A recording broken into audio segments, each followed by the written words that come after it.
बलि चक्रवर्ती सुतल लोक में पहुंचकर पाताल सम्राट के रूप में प्रतिदिन विष्णु के चरणों की अर्चना करने लगे। इस कारण देवताओं को स्वर्ग और इंद्र को स्वर्ग पर आधिपत्य फिर से प्राप्त हुए। बलि के सुतल लोक के द्वार पर वेद दंधारी विष्णु पहरा दे रहे थे। उन्हीं दिनों रावण सुतल पर विजय पाने के लिए पहुंचा।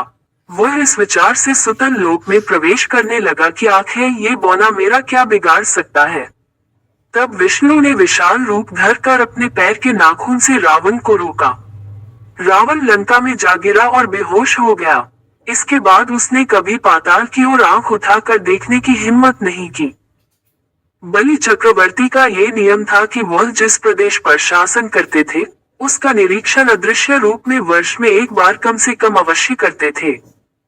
इसी विचार से पृथ्वी पर अपने सुसंपन्नता एवं शांतिपूर्ण शासन तथा वहां की शस्य श्यामल फसलों का वे निरीक्षण करने आए। वे शस्यों को पुष्टि और जीवनी शक्ति प्रदान करते, कृमि कीटों से उनकी रक्षा करते। उनके स्वागत के रूप में दीपावली पर्व मनाया जाता। दूसरे दिन बलि प्रथमा के रूप में उनकी पूजा की जाती। वामन के त्रिविक्रम आकाश विजय के चिन्ह के रूप में आकाश दीप सजाया जाता। दक्षिण महासमुद्र में बलि चक्रवर्ती के पृथ्वी पर पहुंचने के द्वार के रूप में एक द्वीप उत्पन्न हुआ, जो बाली द्वीप के नाम से प्रसिद्ध है। बलि चक्रवर्ती के वंशज पल्लव राजाओं ने उनके नाम पर शिल्प चित्रों के वैभव के साथ महाबलीपुरम का निर्माण किया। कांचीपुर में त्रिविक्रम वामनावतार की मूर्ति प्रतिष्ठित की। बलि चक्रवर्ती के शासन काल में जो क्षत्रिय अनुशासित थे, वे बाद में विशृंखल हो उठे। वे जनता को अनेक प्रकार से सताने लगे। उनके अत्याचारों से जनता में असंतोष फैल गया। पीड़ित प्रजा हमेशा अपने राजा को कोसती रही। राज्य छोटे मोटे टुकड़ों में बंट गए। राजा भी परस्पर लड़ने लगे। इस कारण वे भी दुर्बल हो गए। सब जगह अराजकता फैल गई थी। हालत ऐसी थी जिसकी लाठी उसकी भैंस। उनके शासन में जनता त्रस्त हो उठी। उस हालत में विष्णु ने दशावतारों में से छठा परशुराम का अवतार धारण किया। जंगल को समूल काटने के समान 21 बार क्षत्रियों को परशु से निर्मूल किया और यह साबित किया कि जब जिसकी आवश्यकता होती है उसकी पूर्ति करने के लिए वे अवतरित हुआ करते हैं। उस काल में धरती पर शासन करने वाले शासकों के सिरमौर है चक्रवर्ती कार्तवीर्य अर्जुन सुदर्शन चक्र के अंश को लेकर पैदा हुए थे। किसी जमाने में विष्णु योग निद्रा में निमग्न थे। तब उनके शंख और चक्र के बीच तर्क वितर्क हुआ। इस पर चक्र बोला, सहस्र किरण वाले सूर्य को तराशने पर जो रज निकला, उसी से विश्वकर्म ने मेरा निर्माण किया। सहस्र कोणों के साथ क्षिप्र गति से घूमते हुए मैंने ही तो असंख्य राक्षसों का संहार किया था।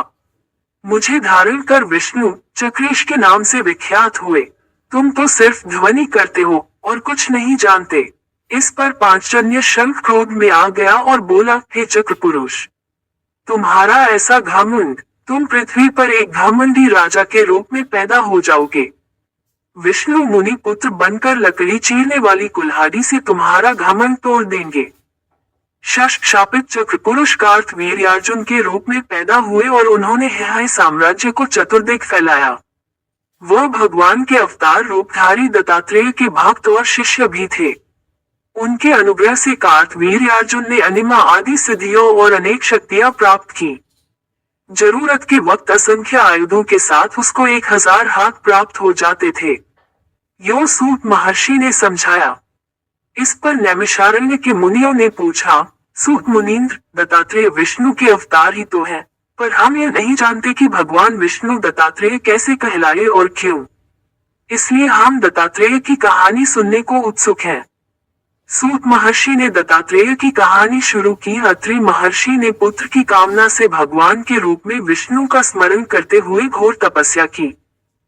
विष्णु अपने साथ ब्रह्मा और शिवजी को लेकर प्रत्यक्ष हुए और महर्षि से बोले, अत्रि महर्षि, मैं तुम्हारा दत्त बन गया हूँ।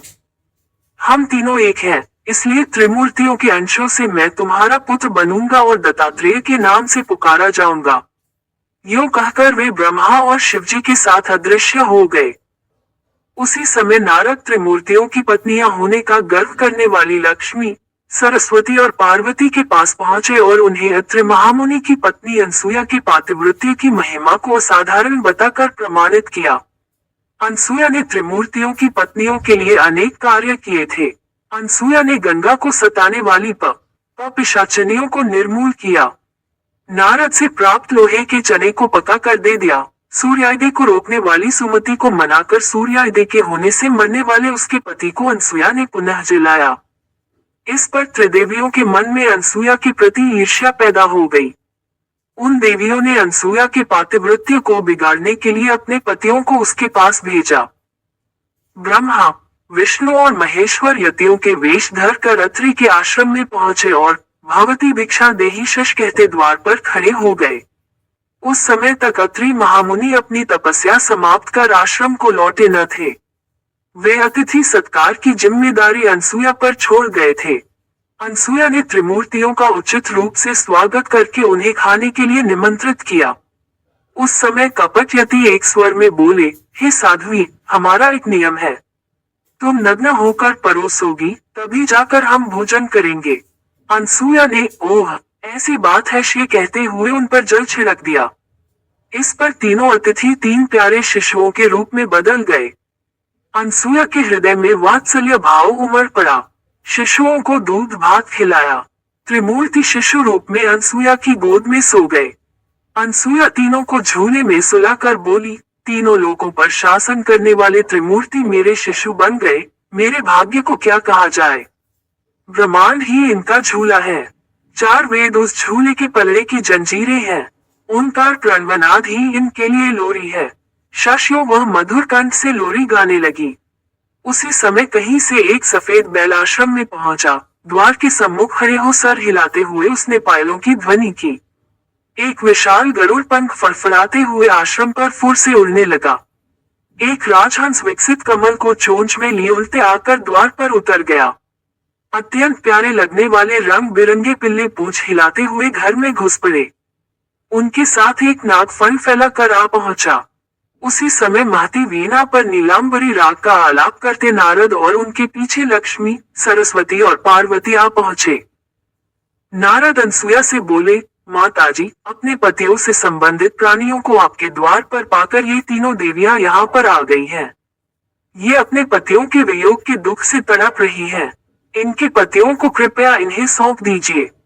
अनसुया ने विनयपूर्वक तीनों देवियों को प्रणाम करके कहा, माताओं, उन झूलों में सोने वाले शिशु अगर आपके पति हैं तो इनको आप ले जा सकती हैं। तीनों देवियों ने चकित होकर देखा। एक समान लगने वाले तीनों शिशु गाढ़ी निद्रा में सो रहे थे। इस पर लक्ष्मी, सरस्वती और पार्वती संकोच करने लगी। तब नारद ने उनसे पूछा, आप क्या अपने पति को पहचान नहीं सकती? आप लजाइए नहीं, जल्दी गोद में उठा लीजिए। शश देवियों ने जल्दी में एक एक शिशु को उठा लिया। वे शिशु एक साथ त्रिमूर्तियों के रूप में खड़े हो गए। तब उन्हें मालूम हुआ कि सरस्वती ने शिवजी को, लक्ष्मी ने ब्रह्मा को और पार्वती ने विष्णु को उठा लिया है। तीनों देवियां शर्मिंदा होकर दूर जा खड़ी हो गईं। इस पर ब्रह्मा, विष्णु और महेश्वर इस तरह सटकर खड़े हो गए, मानो तीनों एक ही मूर्ति के रूप में मिल गए हों। उसी समय अत्रि महर्षि अपने घर लौट आए। अपने घर त्रिमूर्तियों को पाकर हाथ जोड़ने लगे। तभी ब्रह्मा, विष्णु और महेश्वर ने एक होकर दत्तात्रेय रूप धारण किया। मध्य भाग में विष्णु तथा एक और ब्रह्मा और दूसरी तरफ शिव के मुखों के साथ हाथों में शंख, चक्र, गदा, पद्म, त्रिशूल व कमंडलू तथा कंधे पर लटकने वाले भिक्षा पात्र सहित त्रिमूर्ति के रूप में विष्णु दत्तात्रेय का अवतार लेकर अत्रि और अनसुया के पुत्र बने। कार्तवीर्यार्जुन दत्तात्रेय की पूजा करके महान शक्तिशाली बनकर विशाल सेना को लेकर विजय यात्रा पर चल पड़े। जमदग्नि महर्षि के पुत्रों में राम आखिरी व्यक्ति थे। सदा कुल्हाड़ी लिए हुए आश्रम व जनपदों का निर्माण करने तथा जमीन को खेती के लायक उपजाऊ बनाने लिए जंगलों को काटना ही उनका प्रमुख कार्य था। हिमालय में तपस्या करके उन्होंने शिवजी को प्रसन्न किया। शिवजी ने उनको बड़ा ही प्रभावकारी परशु प्रदान किया। उस परशु को धारण कर वे परशुराम कहलाए। भृगु वंशज होने के कारण वे भार्गवरम नाम से भी विख्यात हुए। एक समय परशुराम की माता रेणुका देवी नदी के तट पर गई और देर तक न लौटी। जमदग्नि ने अपनी दिव्य दृष्टि से पत्नी को देखा और समझ गई कि वह उस वक्त क्या कर रही थी। चित्ररथ नामक गंधर्व अप्सराओं के साथ जल क्रीड़ाएं कर रहा था। रेणुका तन्मय होकर उस विलास को देख रही थी। इस पर जमदग्नि क्रोध में आ गए। अपनी पत्नी के लौटने पर जमदग्नि ने पुत्रों को बुलाकर माता का सर काटने का आदेश दिया।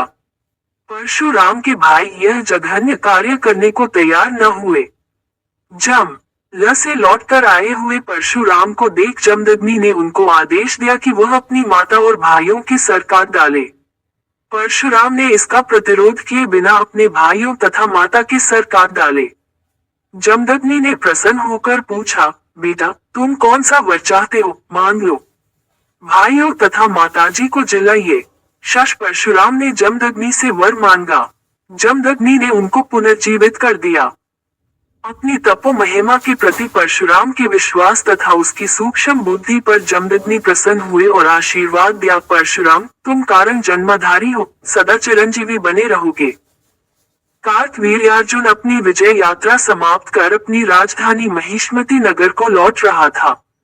उसी मार्ग पर जमदग्नि का आश्रम था। उस समय राजा व सैनिक बहुत ही भूखे थे। जमदग्नि ने कामधेनु वंश वाली अपनी होम धेनु की वजह से उन सबको भारी भोज दिया। वह गाय जो चीज चाहे असंख्य लोगों को भी देने की क्षमता रखती थी। कार्तवीर्य ने सोचा कि ऐसी गाय उसके पास रहे तो सैनिकों के लिए आहार की समस्या हल हो सकती है। इस लोभ में उसने सैनिकों को आदेश दिया कि वे उस गाय को महिष्मती नगर में हाँक कर ले आए। इस पर जमदग्नि ने उनका विरोध किया। तब दुष्ट सैनिक उनको जमीन पर धकेल कर गाय को खींच कर ले गए।